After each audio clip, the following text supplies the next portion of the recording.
Good morning, children. I hope you have read the chapter till where I had left, and I hope you've also understood the chapter and underlined the difficult words.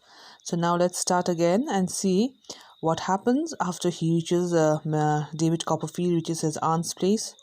Okay, Miss Betsy.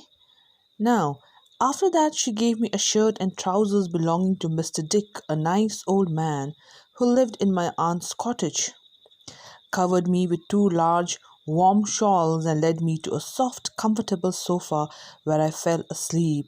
Okay, so he'd seen all the hardships, how David Copperfield, the hardships he had to face while reaching his aunt's place, and the clothes that it was all soiled up. So now he gets nice warm shawls and he gets comfortable sofa. That was the beginning of my aunt's adoption of me.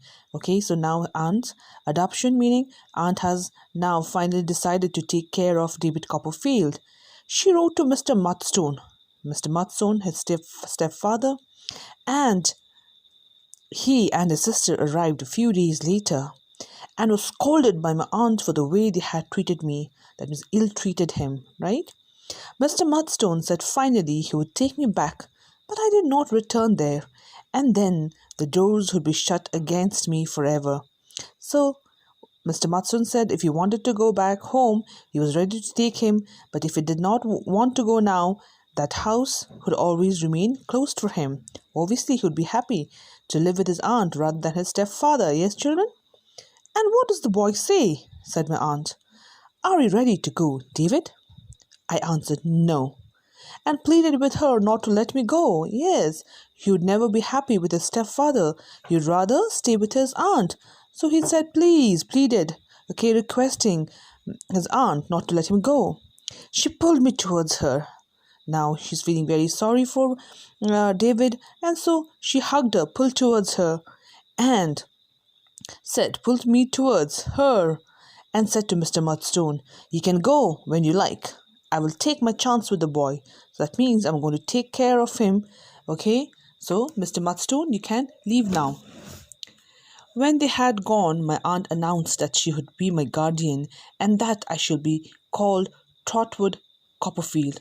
Okay, because she was Miss Betsy Trotwood, so then she's adopted him, and now would be his guardian. Okay, would be taking care of her. Taking care of him.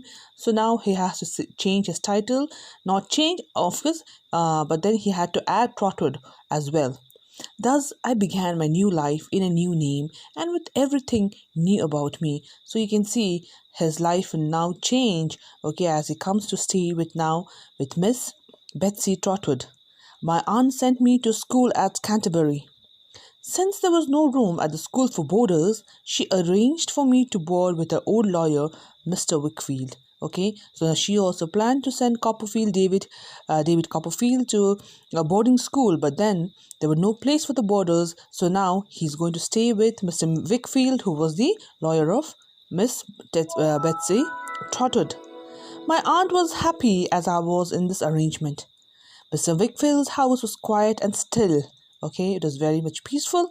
And his daughter Agnes, a child of about my own age, so his peer group, was bright and happy. So obviously he's now got a friend, okay, a nice house to stay. So he's going to be a happy child now. The school I now went to was a better way in every way than Salem's house. So the previous school which he used to study was a Salem's house. But I felt very strange at first. It had been quite a while since I was at school with companions of my own age.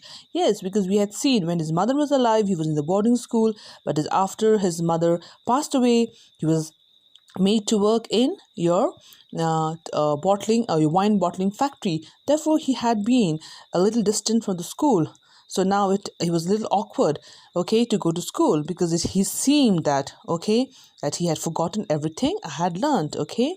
However, I felt better when I went to school the next day, and good deal the better the day after. So then, of course, day after day, he started adapting himself to the situation and he started liking and loving school again. And so on, that in less than a fortnight, I was quite at home. Okay, that means he was at peace and happy among my new companions. Companion meaning friends. Trot, said my aunt, when she left me at Mr. Wickfield's. never be mean. So these are the advice, the suggestion, okay, as a mother always gives to a child, so as the aunt is also giving um, her nephew. Never be mean in anything. The mean means cruel. Never be false. That means never lie. And never be cruel. Okay, mean and cruel means the same thing. I'll come and visit you soon. And that's how she tries to console your David, okay, that she's going to come and visit him again. And now the pony's at the door and I'm off. That means the cart is there at the doorstep, so I have to leave you and go. She embraced me hastily, hugged me hastily in a hurry, and went out of the house, shutting the door after her. When I looked into the street, I noticed how sadly she got into the chaise, and that chaise over here you have a small horse-drawn carriage with an open top and two wheels, and that she drove away without looking up. That means, what does it this line show?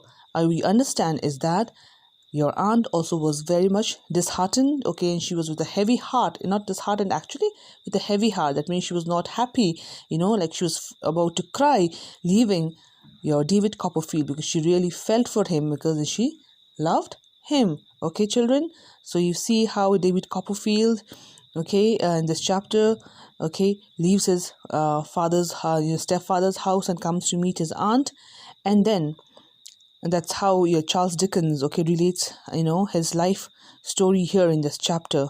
Okay, now I want you all to underline all the difficult words, and please write down the spellings in your copies.